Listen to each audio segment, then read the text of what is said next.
Hey, Brian, welcome to the show. Glad to have you here. Why don't you give the audience a little bit on your background and what you're doing today? Yeah, so for the last 20 years, I've been digging businesses out of data-related disasters. Computer scientist, programmer by trade.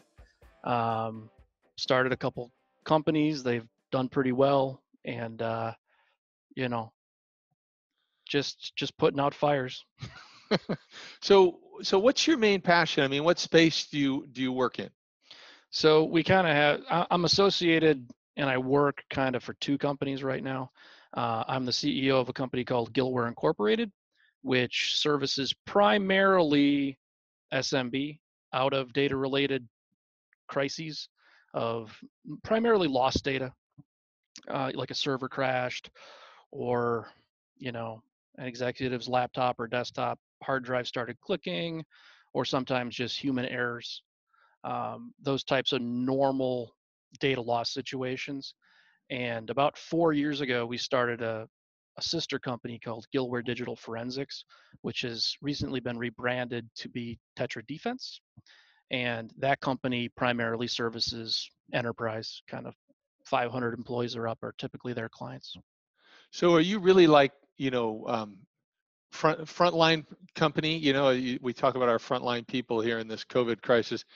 Frontline when there's a disaster, but does your company also provide the traditional MSP type of services where you guys Yes. are doing So those we've things? always been hyper focused on data and data protection and data recovery. Um, about in about 2006, we started a cloud services company that pretty much did data backup and data analytics and solved a lot of the problems, especially in the SMB space. That company got acquired by StorageCraft in 2016. They were a much larger competitor of ours out of Draper, Utah. Um, so we don't do those cloud services for backup anymore.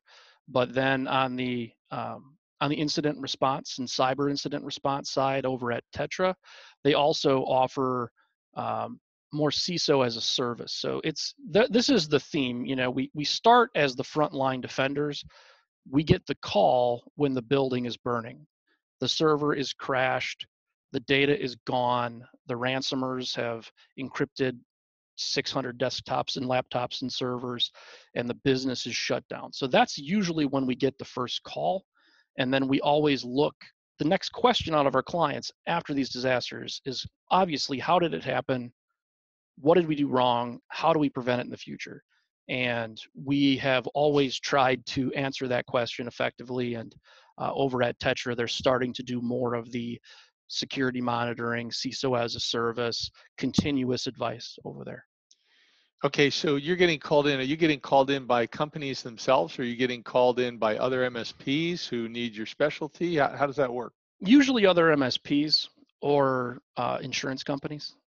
So it's almost never that an end user is going to have a server crash and then they're going to just call us. It's always they're going to go to that MSP, they're going to go to that internal IT department, or in the case of the cyber stuff, a lot of times they're going to go to their insurance provider because they remember, I bought a cyber insurance policy that if this ever happens to me, I'm supposed to call them.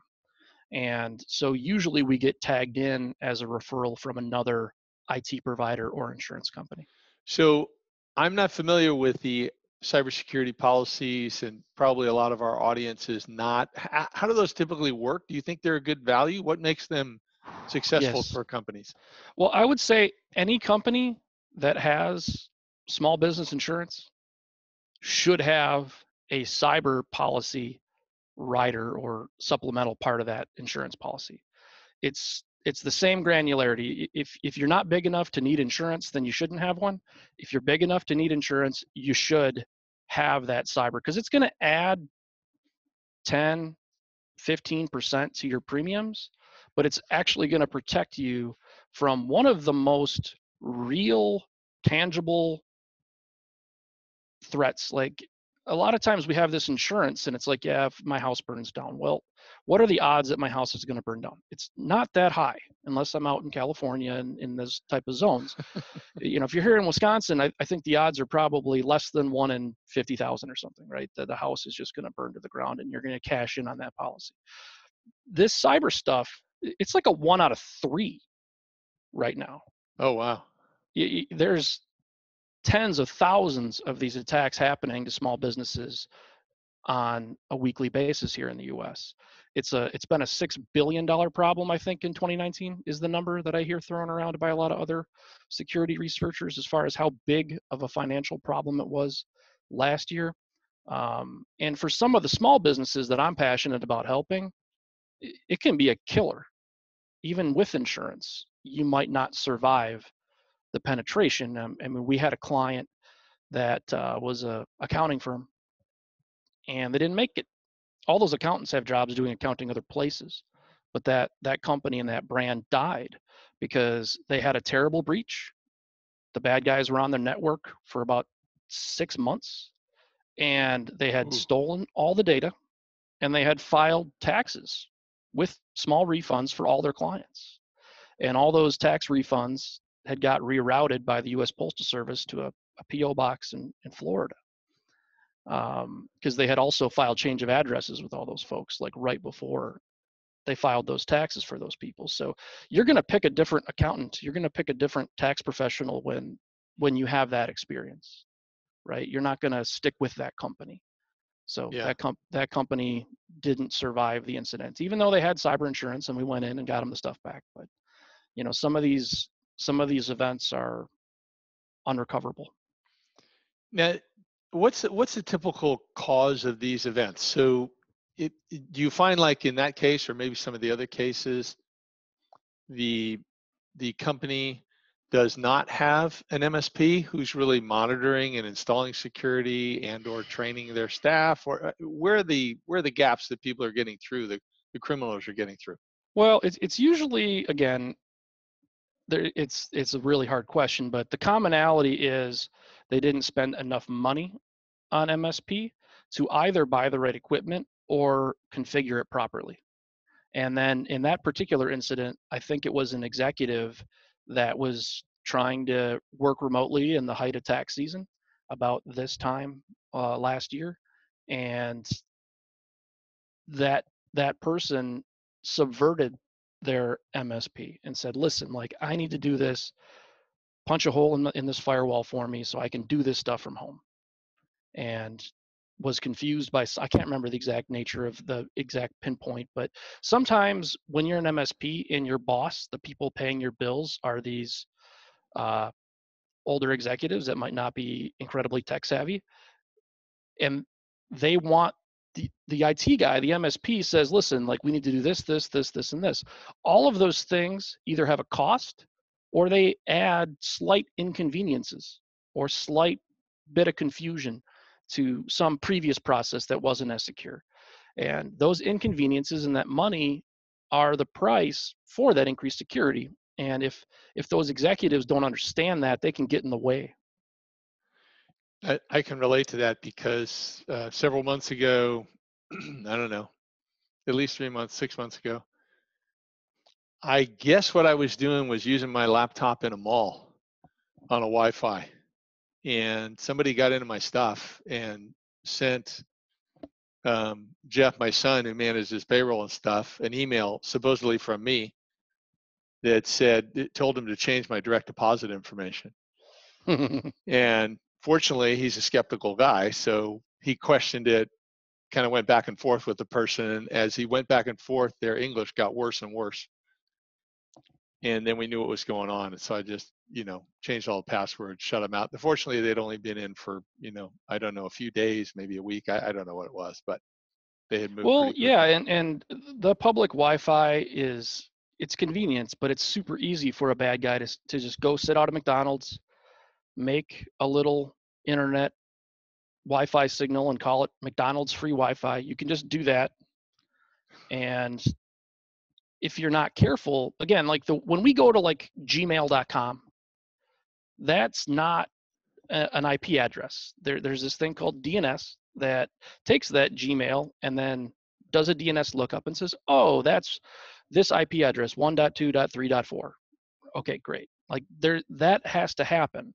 And if you are controlling that public Wi-Fi, you can reroute that to some other Gmail and then basically basically phish somebody's credentials for things like that. And, you know, if you have those same credentials in a bunch of different places, or maybe that same password is for your desktop and you have OpenRDP because you want to be able to remote desktop into that computer sometimes, you know, all of a sudden there's a bad guy surfing around on your stuff. Yeah, it's I've talked to, and then this new thing where people are, well, I don't think it's that new anymore. It's been out for years now, but you know, where they're wiring money away. It seems to catch a lot of people. And Yeah. it's similar situation. They get in, they learn about people, right? Oh, But yeah. what's your advice on what these small, I mean, your passion is businesses that are 1 to 50 people. Some of those businesses are, they don't really think of investing in IT services. You know, they just think, you know, you were bringing it up a little bit earlier where you might have, you know, 3 attorneys and some paralegals and some receptionists, and they really have no IT. They just all have their computers. Yeah, or maybe they have a guy that they bought the computers from, but they don't have any kind of ongoing relationship. They call them when they have a need, but they're not doing any kind of proactive services. And so, yeah, as soon as you're making your living and there's other people at your company that are making their living and you're having a successful amount of, you know, money flowing around for everybody, it's painful, but you have to take every year at least, you know, 500 to $1,000 a month and hire yourself a timeshare on an IT person. You know, even at Gillware right now, we have, you know, about 25 or 30 employees. You know, we don't have a full-time IT person that works. We're kind of an IT company, but we don't have a full-time IT person. We have an MSP who helps us manage our networks, and they source the licenses for our two-factor authentication for our firewalls, and they help us troubleshoot our voice over IP system a lot this week. Because like a lot of companies, we're scrambling to get like 18 of those people working from home for the first time, and it didn't quite go as well as one would have hoped. Even though we had all the systems, they weren't configured properly, and that's a pretty good theme. So, you know, you need to find some money to pay a small amount of money every month, just like you found the money to find that small business insurance money. Otherwise, you're going to pay a lot more later. You know, it's a pay now or pay later situation. You have to protect yourself. Yeah, and it's interesting. I'm actually working on doing a several trainings on how to work efficiently remotely and really building it out. There's a lot of things to read out there right now in my own experience.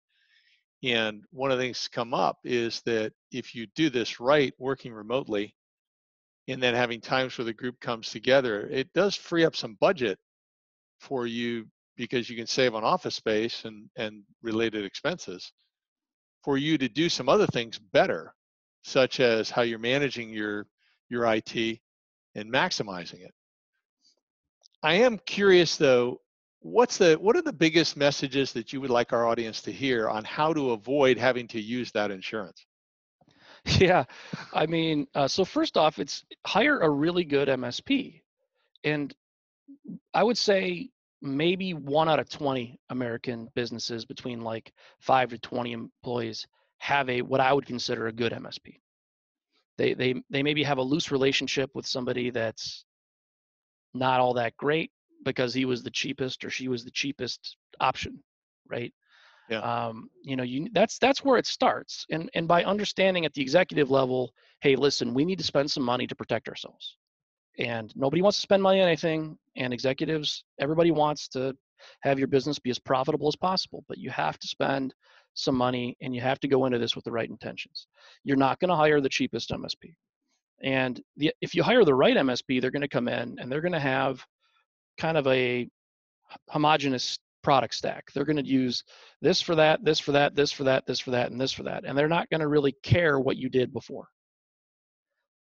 Sometimes some of the smaller end MSPs that maybe can't protect you as well, they're going to kind of come in and try to roll with all the existing crap that you've had lying around for 10 years because they know you're trying to save money and they're coming in as the budget people, right?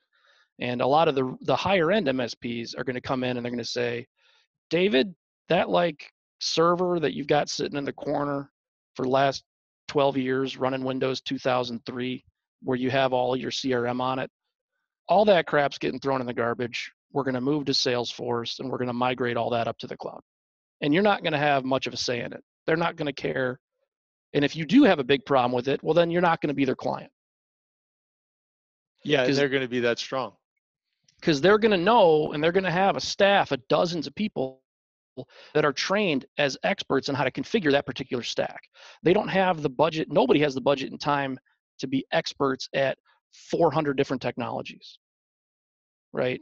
So you're going to have to upgrade some stuff. And all that money you spent, and maybe even something like your phone system. It's like, well, I really like my phone system. I've had it paid off for 3 years. I don't want to go to this other thing. And it's like, well, I'm not going to support that piece of crap you have in the corner that is going to die someday. And then you're going to be calling me and for all these emergency hours. Like, no, everybody's going to rock. This is what we do. It's the 1, 2, 3, 4 system, and you're going to get all new phones. And if you don't like it, pound sand. You're not going to be my client because that's where the efficiency comes from, is with them having that best of breed stuff for all the different IT stuff that you need. You don't get a voice in what your email protection is going to be. You don't get a voice in what your AV or antivirus is going to be. You don't get a voice in how you log into the network and how you do two-factor authentication, how you do password management. Like, that's what you're hiring them. You're hiring those experts to come in and say, David, this is how you do it now, and I will train you how to do it. Now, you're a really sharp guy, and you got a bunch of sharp people on your firm. Did you do this also, where you basically had to submit in certain areas? Of course, you have to eat your own dog food, man. I mean, like, if you don't do those things, if you're just out saying other people do it, I mean, yeah, you obviously have to, so like this little crappy doohickey here is it's not crappy. It's a wonderful thing. It's like a little tiny YubiKey. This is how I do user authentication personally, and this is what I recommend, something like it. I'm not here to push any particular products or brands, but this little thing does, a new protocol called U2F that does basically quasi-passwordless entry to pretty much everything I log into. And if I'm going to log into stuff, I need this thing. So it's a little bit inconvenient. So how does that work? Well, it synchronizes to basically a thing that holds on to, if any websites have more just traditional username and password is the only thing that they support, it will handle that for me. And when I go to log into that site, I basically push this little button here. It's a physical button on the little Y. And that's the signal to this thing that I'm Brian and I'm here, I'm present, and it's not some, remote, Russian guy that's hacked into my computer that's trying to log into stuff as me. You have to have the button and you have to physically push it, and it stores unique, big, nasty, like as big of a nasty gram password as you could have that you could never memorize, and it's unique to every single site. And if it's a better site like a Google or a Facebook or a Twitter, it's not even going to use those old paradigms. It's going to log me in through a new security protocol. So, and it's not expensive. It's like $50. And so how does it recognize it's you versus you lose it and somebody picks it up and they could access your stuff? Well, that's a great question. Part of it is that, and again, this particular generation, this is the super cheap one. It doesn't do the biometric, but it's kind of a two-factor because, like, if I'm going to log in to go to a website on my phone, like I have to be logged into my phone. That's the first factor. Like, my phone is done biometric, right? It knows it's me based on my face, theoretically. And then when I go to log in, I push the button on this thing, and that does near field communication with my phone to then say, okay, yep, Brian is there, and it logs me in. And it's the same thing with my computer. Like, I've logged into my computer via a few nasty ways that I get into my computer. I'm on my computer, and then I push the button as kind of my second factor. But Well, that's interesting. it would be better if this had like a thumbprint and the stuff that's coming does. Yeah. Yeah. And what's that called again? This one is called a Aukey Nano. Hmm. And if people are out there like, well, what do I want to do? If you Google for FIDO2, FIDO, like the dog, the number 2, that is kind of the emerging protocol that Google and companies like, YubiKey are pushing to solve a lot of these user authentication problems that are happening. When again, I'm not here to do product placement. I have no relationship with YubiKey or this Aegis, but again, everyone has the need sometimes to have like a little USB dongle, right? To like, oh, I got to move data from here to here. Oh, I got to go to a meeting, and I got to carry a bunch of crap with me. This thing can hold 256 gigs, which is really nice. It's made by a company called Apricorn, and it's a normal thing, but if I zoom it in here, you can see it has a number pad. So Yeah. I have to unlock it with a 6-digit code in order for it to actually present the data to the computer. And the chips on this thing are encrypted. So even if a jerk company like Gill Inc. were to disassemble this and remove the memory chips, what we would read is all encrypted garbage. So you need this thing to actually perform the decryption. So again, guess what? It's more expensive than a normal USB stick. So spend a little bit more money and get the right stuff. Yeah, but it's only $50. So This thing was probably like 150, but yeah, well, 150. But once again, one time and you've got the additional security pieces. Is like Mikey stepped over at Becca. He said, Dave, you can't use those open Wi-Fi, public Wi-Fi's anymore. You need to tether your phone. Just use your phone as a hotspot and just go that way. And that's the only way you can go. And yeah, it'll be slower in certain places, whatever. But it's yeah, the I only mean, thing that's going if to be you totally have secure. to, for whatever reason, you've got like a 3G signal and the only thing you got is that like Wi-Fi at the airport, you could at least have a VPN so that all of your communication between you and that VPN is encrypted. That's going to make it a lot harder for anybody trying to listen in. But he's right. The As long as you trust, your 4G or LTE or 5G signal hasn't been hijacked by anybody. Yeah, and that's the other thing, right? Yeah, I mean, all we can do is try hard. What are some of the worst stories you've got of people that where you've been called in and it provides a great example for our audience to learn from? Sure. I mean, we had one organization that, and again, a lot of our organizations obviously are under NDAs, but we had one organization that had over 1,000 nodes affected, where over 1,000 virtual servers, laptops, and desktops all had been encrypted. And this was an organization that had probably a dozen full-time internet security people that worked for them. So like, if that doesn't give you some pause, like they were spending probably $1 million plus a year on security. They were probably spending more like $2 or $3 million a year just in bodies and equipment, and they got burned, all the way burned. And that should scare everybody. There's a couple things in that particular circumstance that kind of come to mind when I think about it. One is user permissions. Part of the problem in security is user authentication, is that we've kind of been rambling about. How do I know you're you? How does my computing system know that I'm me? But part of a good security plan is, trying to make sure that you're actually you, but then also walking through the thought process, assuming at some point that you get owned or that somebody will break into your credentials, right? You have to think about that next part, and how much damage could any one person do within the organization. And user permissions are a big deal. I am the CEO of my company. I'm a very tech savvy person. My own user doesn't have permissions to do a lot of things. Like, I can't just log into our CRM and start writing SQL queries as Brian. I can't just delete all of our backups as Brian.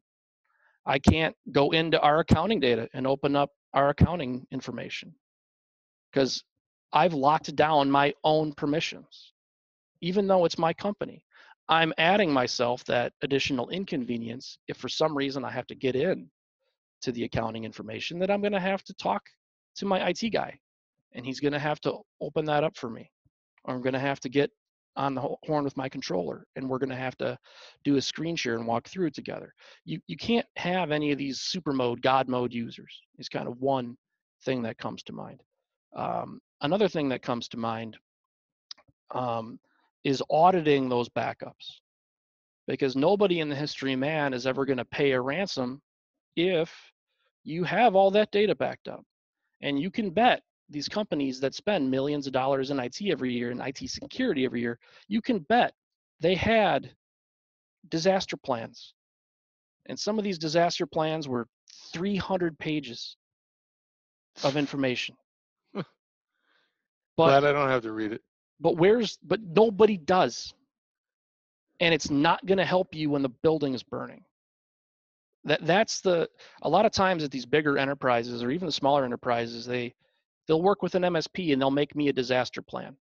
And it's some 80-page template garbage that they just change the name, like a bad lawyer will just change the name on the company, and there's your NDA form without any thought process for your particular systems. And those documents are, sometimes it's like, well, one of our clients is demanding that they see our disaster plan. So I'm just going to pay somebody to make me a template, 80-page template, and I'm just going to send it to them, and they probably won't read it either. And now I feel like I have a disaster plan. It's like, where is your 2-page disaster plan that actually lists, these are the 10 steps we take when these specific types of failures happen with these specific business systems? And you'd be surprised at the size of companies that don't have that 1 or 2-page plan. And when they're in the height of the hysteria and the anxiety, and their phone is ringing off the hook with 300 users wondering why their system is down, that they're having to then think about, well, geez, how is this thing backed up, and how do I log into it, and who's got the credentials for it, and how do we even do that restore, and how do we spin up the temporary hardware to put all that stuff on, and then how do we internally repoint the DNS so that all of our users can see the backup, and then what do we do when we get this other system back up online? How do we make that new thing not the primary anymore? Like, how many organizations are having to figure this out on the fly, who have spent millions of dollars on plans and have 300 pages of disaster planning documentation? It's insane. You have to do mock trials once a quarter. You should say, okay, let's pretend one of these systems died, and let's actually walk through the process of restoring it and make sure that our documentation is any good, because a lot of these systems have configuration drift. Oh geez, the accounting department doesn't use that anymore, they use this thing over here now, and my disaster plan talks about the thing from 4 years ago. That's one of the things that really strikes me as I've worked with hundreds of MSPs is, to be candid, my impression is, if not outright, I confirmed it, very few actually test the backups Got to audit and those make certain you backups. can restore data. It's really great Yeah, you got all these backups, but and here's just the like you're problem. saying, Here's the problem, David. They want to do that. The good ones want to do that, but it might take 4 to 8 hours of time to run through a mock restore process of 5 or 6 of a company's critical business systems. They need to get paid for that time, yeah. right? And they need to have a strong enough backbone when they're talking to the end client and say, this is how I do it. We identify your 6 or 7 critical business systems. They're all backed up one way here, so that's for rapid restore, and then break glass in case of emergency. They go off network and maybe off internet on an intermittent basis, like some archaic thing like old tape system or something, just so we know for sure we never, ever lose more than a week of data, even if our IT department revolts. Yeah. Yeah. Right? And like we have malicious humans who work for us or something crazy. Like we never lose more than a week of data because, you know, the CEO's got those backup tapes that happen every week in a safe somewhere. But part of how we do it is we don't just have those multi-stage automated backup systems. We also test them, and we can test them once a quarter, once every 6 months, or once a year. And it costs this, or this, but the minimum is once a year. Yeah. And if you're not going to buy that, then you're not going to hire me. And it's really hard, man. You're an MSP, you got like a dozen employees, it's every business is hard to get customers. Yeah. But we have to remember, what is our duty in life? It's to protect these systems and supply these systems to these businesses that are our clients.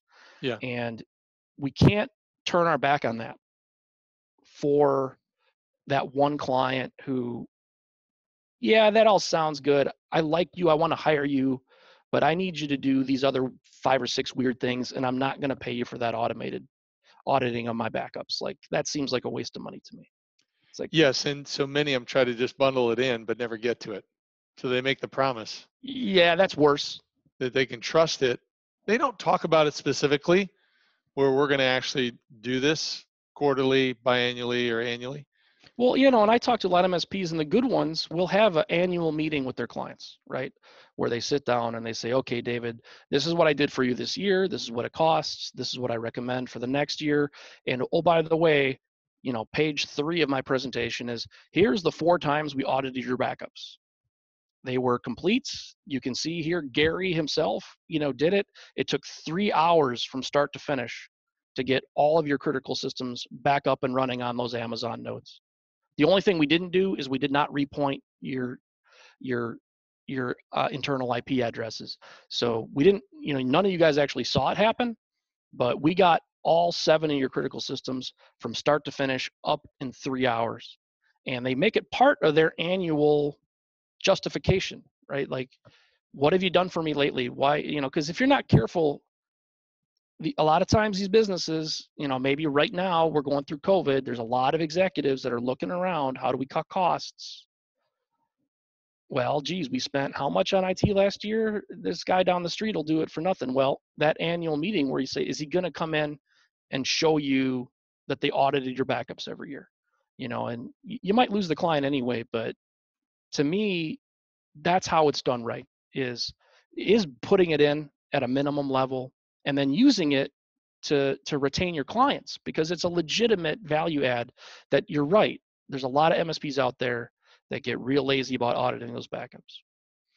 Yes, and I think that most of the ones that I talk to are the good ones are meeting with their clients quarterly, and some have even implemented something where they're talking to them monthly or even weekly with some of the clients. You know, everybody's got clients that need a little more attention, that may be more difficult, or they're nice and they just need more attention. And some are actually implementing some account management processes. I've helped one of my clients do that, where they have account managers in touch weekly with the clients that seem to need more attention, and it's a touch base. So things are just very clear of what did we promise we were going to be getting done, and here's how we got it done. Here's open information. Do you have questions? Blah blah blah. Okay, and here's what we'll be doing the next week. It's not necessarily a long touch base. Might be 15 minutes. But having that added communication and a little bit longer by the account managers on month 1, month 2, and then you bring in the big gun on month 3 for a more strategic type of discussion, it makes this strategic discussion much more valuable for the client. Well, I could see how that approach would also just, like right now, and I talk to a lot of MSPs, and it's like, well, every time I call my clients, they're just like, oh gosh, this guy's trying to sell me something, right? Yep. Well, meeting with them every month and just talking about the day-to-days and not pushing products every month and every quarter will help defeat that attitude, you know? And when you do say once a year, like, hey, we need to work on user authentication. I need you to buy 50 of these doohickeys, right? Now it's going to be more likely to be adopted. Well, and I would suggest it's not even that type of conversation. It is more of, part of our strategy is that we're going to have your environment totally secure. And here's what's happening out in the marketplace, and boom, boom, boom, give them some data points that are real. You're not exaggerating, you're just sharing facts. And here's a solution that we've tested internally over the last 3 months, 6 months, a year, whatever. And we think that this is the best route to go. And at this time, because of these types of things happening, we suggest this is a wise investment. Here are your options. This level that you mentioned, there might be some different levels of the technology for them to consider. And then that just flows. Yeah, Because you're involved at the strategic level. You're talking the strategic level. You're not talking products. You're not talking, selling them something. This is something we need to do because it's consistent with the strategy. sure. That makes a lot of sense. And again, the number one, I have this conversation with a lot of business owners, especially on the incident response side sometimes, or on just the data loss, data recovery side. And they're like, well, that's great. You've convinced me I need to hire an MSP now. Like, how do I do that?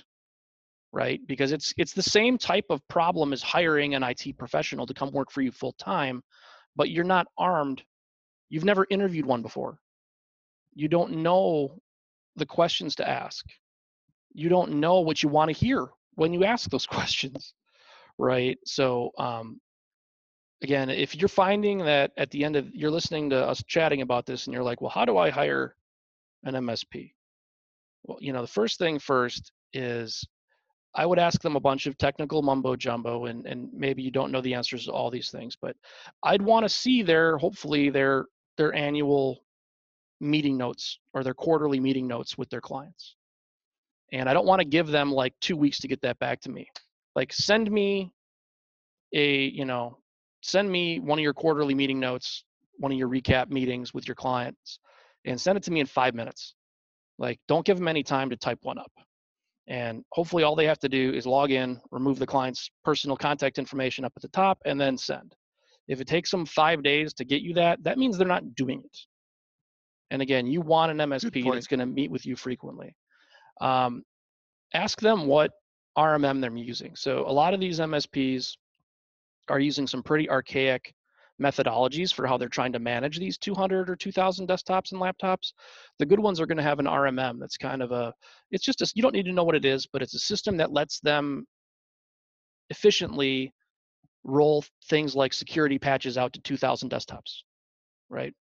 I would ask them for their patch management strategy. I would ask them what they use for asset management and software licensing management, because they should be helping you not pay for software you don't use, because a lot of organizations are paying for licenses for crap every year that they don't even use. So some of these MSPs will save you money just Yeah, they by, should. yeah, they might. And and again, I would ask them again, like, who are a couple of your clients? I need some referrals. I need like 3 referrals. And the questions I'm going to ask those referrals are, how do you log on when you're at home? And if they don't say a username and password plus a multi-factor authentication, like a security dongle or like a Google Authenticator on their phone, if they're not doing it with two-factor, it's a bad MSP. It's just a bad MSP. If all I need is a username and password to get on your network, sorry, it's a bad MSP. Like, It's interesting that the test there is that client actually doing what the MSP should be telling them to do? It's yep, not asking the MSP, are you telling them the right things? right, But are you successful in getting the people to actually do it? correct. And I want to hear it from like 3 different businesses. Yeah, I like it. What else would be on your checklist? I mean, do they ever, again, when you're talking to that business owner, have they ever done any social engineering training with you or supplied a platform? They don't have to do it themselves, but have they supplied a platform where your employees got like some basic blocking and tackling email training? Because what you mentioned earlier, your son got this email and he had some red flags, but a lot of people would have been fooled by that. A lot of them. I got an email. It didn't fool me, but it was like, wow, that was good. I had a client that responded to one of our standard emails with an attachment. And it was a real Gillware client, and they had received some information from us, and we had sent them an email with a password to unlock their equipment that we had shipped them, because we don't put the passwords in the box. We send them that password electronically, so that if that package gets intercepted by a porch pirate, that end user's data does not go into the wind. It's encrypted, and the password's not in the box. But they had replied to that email legitimately from one of our legitimate clients, from their legitimate thing. And it was a very short email. And it's like, hey, having trouble with this drive.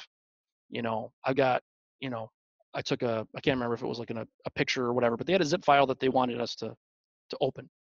And again, our system obviously saw that it was malicious and screened it. But I'm like, wow, like that's a really, they had hacked that person's email, and they had utilized it to try to get a payload into our company by replying to a real email. So like, these guys are really, really good. But there are some things, like with about half an hour of training, that you can maybe prevent 80% of them by just dialing up people's skepticism a little bit and showing them some of the tricks that these guys use. And so again, have they ever done any social engineering training at all? Because it's pretty inexpensive, and there's huge ROI with it.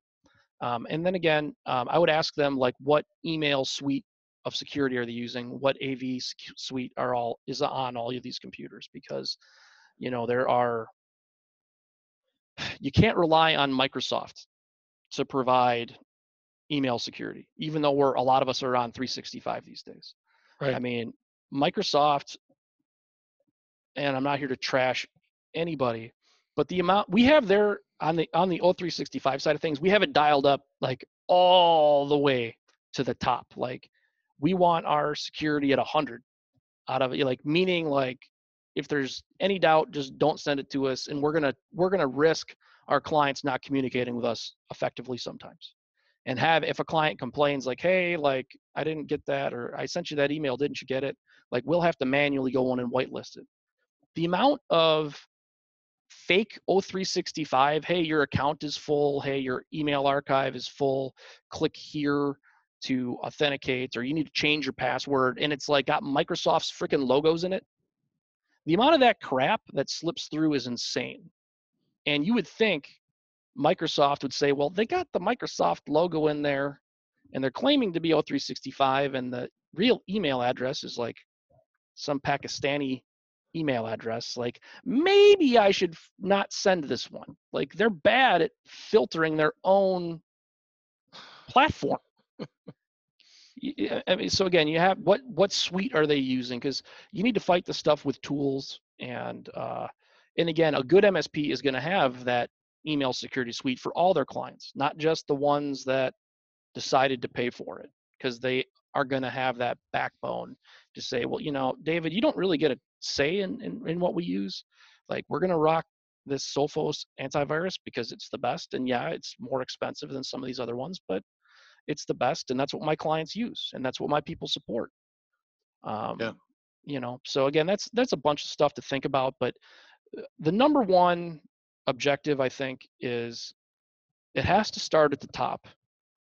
Like, I've listened to your podcast for a while, and a common theme is kind of leadership, and it's really a hard thing to lead in moments when you feel inefficient or ineffective, or, man, I don't know anything about this IT stuff, right? It makes it hard to lead, right? And it makes it hard to make confident decisions. But all the security stuff starts at the top. It starts at those CEOs. It starts with the board.